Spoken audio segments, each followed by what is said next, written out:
Hello everyone, I am Sanjeev Gupta from civil department in Bharati college. तो आज हम लोग स्ट्रक्चर एनालिसिस 2 में पढ़ने वाले हैं 3 मोमेंट इक्वेशन का numerical.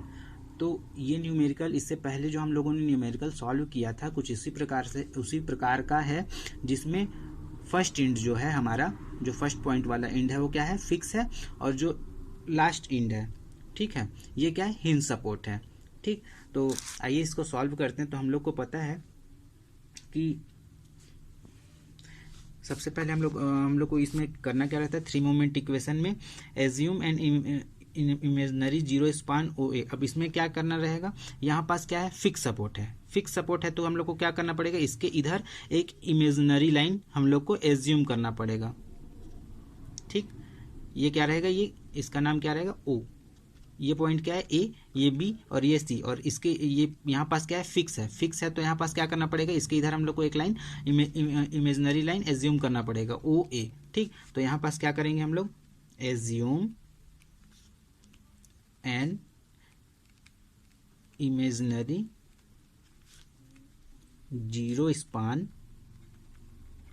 O A beyond the fix end, beyond the fix and.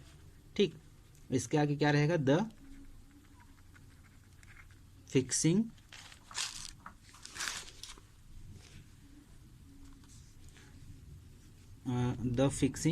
Moment at the imaginary support of zero span is taken to be zero. अब यहाँ पास हम लोग को इमेजनरी स्पान एज्यूम क्यों करना पड़ता है, क्योंकि अगर यहाँ पास फिक्स सपोर्ट है तो फिक्स सपोर्ट में इस पॉइंट का मूवमेंट जीरो नहीं होगा। ठीक, अगर यहाँ ये हिंज सपोर्ट रहता है तो इस पॉइंट का मूवमेंट क्या होता है, जीरो होता है, लेकिन यहाँ पास जीरो नहीं होगा, जिसके लिए हम लोग को क्या करना पड़ता है, अब 3 मोमेंट इक्वेशन इसमें हम लोग को अप्लाई करना है। 3 मोमेंट इक्वेशन अप्लाई करने के लिए क्या करना पड़ता है, हम लोग को यहाँ पास एक इमेजनरी लाइन ओ ए एज्यूम करना पड़ता है। ठीक, तो अब हम लोग इसके आगे क्या करेंगे, वही सिंपल एक जो चार्ट बनाते हैं उस चार्ट को क्या करेंगे, उस चार्ट को बनाएंगे। तो उसमें सबसे फर्स्ट वाला क्या रहता है, स्पान, उसके बाद क्या रहता है, फिगर, उसके बाद क्या रहता है, ओरिजिन, और लास्ट में हमारा ए एक्स बार। ठीक, तो स्पान ओ ए में ओरिजिन ओ और ए, ये दोनों का एक्स बार क्या रहेगा, 0 0 रहेगा, क्योंकि यहाँ पास नो लोडिंग कंडीशन है, इसमें कोई लोड नहीं लग रहा है, कोई सपोर्ट नहीं है इसका। ठीक है, तो इसमें क्या रहेगा, 0 0 ही रहेगा। अब स्पान ए बी कैसा है हमारा, ट्रायंगल शेप में बनेगा। क्यों, क्योंकि वहाँ पास पॉइंट लोड है, यहाँ से यहाँ तक का डिस्टेंस 2 मीटर, इधर का 4 मीटर, यहाँ से इसको 20 से क्या करते हैं, डिवाइड करते हैं, इसका सेंट्रोइड G1, इसका सेंट्रोइड G2। अब यहाँ पास क्या करेंगे, WAB/L, इस ये क्या है, maximum movement, M max, maximum movement निकालने का फार्मूला है। तो WAB/L इसमें वैल्यू जब पुट करेंगे तो इसका क्या आएगा, 80 किलो न्यूटन मीटर। ठीक, इसका क्या आएगा, 80 किलो न्यूटन मीटर। अब इसमें स्पान ए का AX बार क्या आएगा आपका, सिंपल, मैंने आप लोगों को पिछले वीडियो लेक्चर में फॉर्मूला बताया था, उसी फॉर्मूला में यहाँ भी हम लोग क्या करेंगे, वैल्यू को पुट करेंगे। तो 1/2 into MX 80 into A into 2 into A/3 plus 1/2 bracket में into 80 into B into, sorry B का वैल्यू कितना है, 4, ये फॉर्मूला ही है, 2 + 4/3।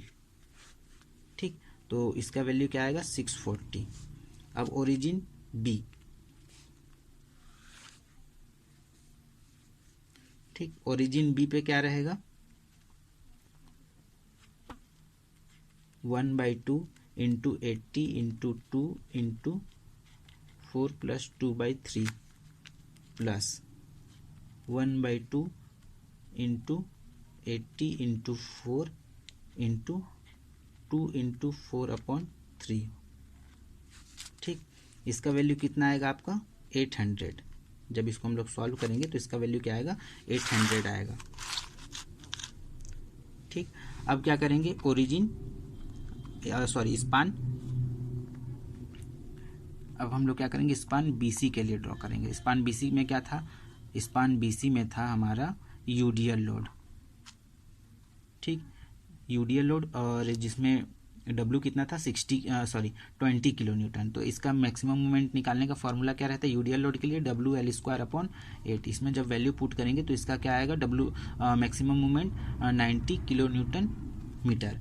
अब इसका जब ओरिजिन निकालेंगे B और C का, तो यहाँ पास क्या क्या आएगा, 2/3 इंटू 90 इंटू 6 इंटू होल का 3, तो ये कितना आएगा 1080। सेम मैंने बताया था यूडियल लोड में क्या होता है, ओरिजिन B का और ओरिजिन C का, मतलब दोनों पॉइंट का जो x बार का वैल्यू रहता है वो क्या रहता है, सेम रहता है यूडियल लोड में। तो यहाँ भी क्या होगा, 2/3 इंटू 90 इंटू 6 होल इंटू 3, इसका भी कितना आएगा आपका 1080। ठीक, अब इसके आगे क्या करेंगे, सिंपली इंड C। अब यहाँ पास क्या है, इंड जो A है हमारा वो क्या है, वो तो फिक्स इंड है, तो वहाँ का मूवमेंट जीरो नहीं होगा। तो हमारा जो लास्ट का इंड है, एक ही इंड जो क्या है C है, वो क्या होगा, end C is hinge supported, so that जो मूवमेंट एट पॉइंट C होगा वो क्या होगा, जीरो होगा। अब क्या करेंगे हम लोग, अप्लाइंग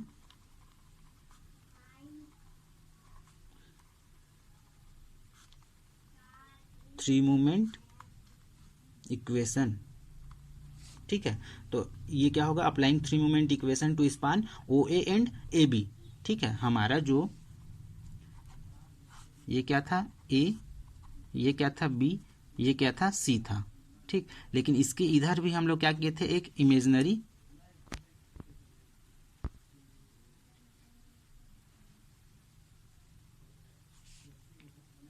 इसके इधर भी हम लोग क्या किए थे, एक इमेजिनरी लाइन एज्यूम किए थे जो था OA। तो यहां पास क्या होगा, applying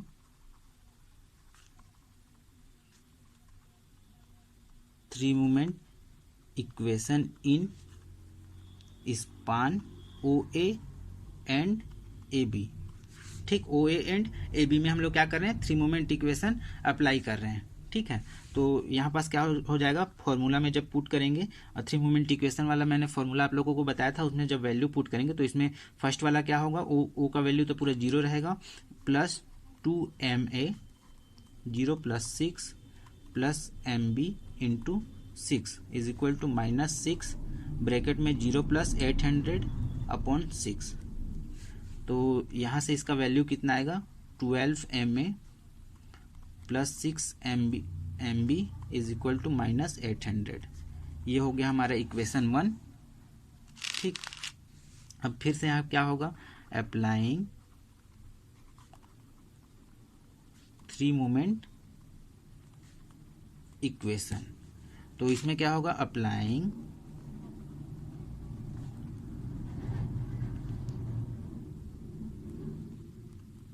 three movement equation in span. अब कौन से स्पान में थ्री मूवमेंट इक्वेशन अप्लाई करेंगे हम लोग, AB और BC।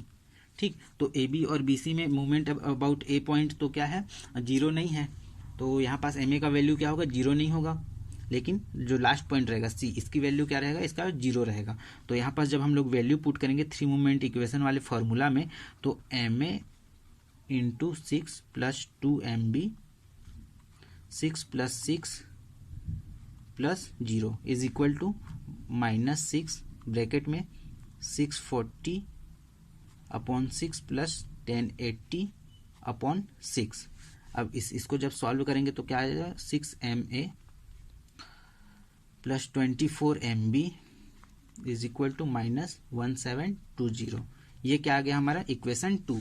तो यहाँ पास हम लोग के पास क्या आ गया, इक्वेशन 1 और इक्वेशन 2 आ गया है। इसको जब हम लोग सॉल्व करेंगे, ठीक है, आप कैलसी के थ्रू भी इसको सॉल्व कर सकते हैं। तो जब इन इक्वेशन को जब हम लोग सॉल्व करेंगे तो यहाँ से हमारा जो solving equation 1 and equation 2, solving equation 1 और 2, तो यहाँ से हमारा जो एम ए की वैल्यू जो है, एम ए का वैल्यू कितना आ जाएगा, -35.238 किलो न्यूटन मीटर, और एम बी का वैल्यू कितना आ जाएगा, -62.8571 किलो न्यूटन मीटर। ठीक, तो अब हम लोग यहाँ पास बेंडिंग मोमेंट डायग्राम ड्रॉ करेंगे। तो हमारे पास वैल्यू क्या क्या है, एम मैक्स, ये किसके लिए है, span A B, span A B, इसका मैक्सिमम मोमेंट कितना आया था हमारा, 80 किलो न्यूटन। ठीक, और maximum moment span B C, span B C का एम मैक्स कितना आया था, 90 किलो न्यूटन। ठीक, और इसके बाद जो movement about point A, M A कितना आया हमारा, -35.238 किलो न्यूटन मीटर, और मूवमेंट अबाउट पॉइंट बी कितना आया हमारा, -62.85 और 71 किलो न्यूटन मीटर। अब ये सारे वैल्यूज हमको मिल चुके हैं। अब हम लोग क्या करेंगे, normally bending moment diagram draw करेंगे। तो मैंने जैसे आप लोगों को पहले ही बताया था, हम लोग का जो स्पान है, सबसे पहले हम लोग अपना स्पान को ड्रॉ करते हैं। तो ये रहा हमारा स्पान, जिसमें 3 पॉइंट है, ए, बी और सी। ठीक, तो ए बी के बीच में क्या था, पॉइंट लोड था, जिसका मैक्सिमम मूवमेंट क्या था, 80 था। तो यहाँ पास क्या आएगा, ट्राइंगल शेप में बनेगा ये। ठीक, ये क्या है, 80 किलो न्यूटन।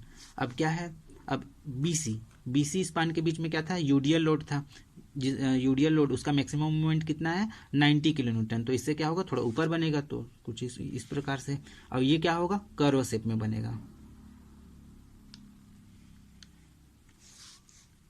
ठीक, ये क्या है, ये ट्रायंगल है, ये क्या है, ये कर्व है, ये क्या है, 90 किलो न्यूटन। ठीक, अब मूवमेंट अबाउट पॉइंट ए कितना आया, 35 आया। यहाँ ले लेते हैं, ए पॉइंट के ऊपर मूवमेंट क्या है, ए पॉइंट का है, तो ए पॉइंट के ऊपर ही रहेगा, ये क्या रहेगा, 35.23। अब पॉइंट बी का मूवमेंट कितना आया था, 62.85, ये कहाँ आएगा, मान लेते हैं यहाँ आ जाएगा 62.85। अब इसको क्या करेंगे हम लोग, इसको मिला देंगे, और मूवमेंट 8.सी तो 0 आया था, तो वो तो सीधा यहीं पास रहेगा।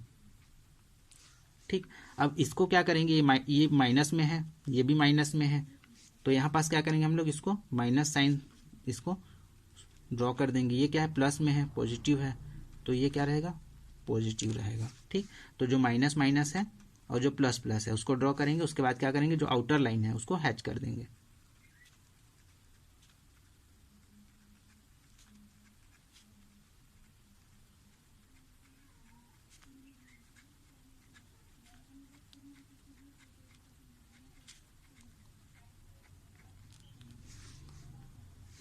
तो कुछ इस प्रकार से हमारा क्या बन जाएगा, bending moment diagram. Thank you.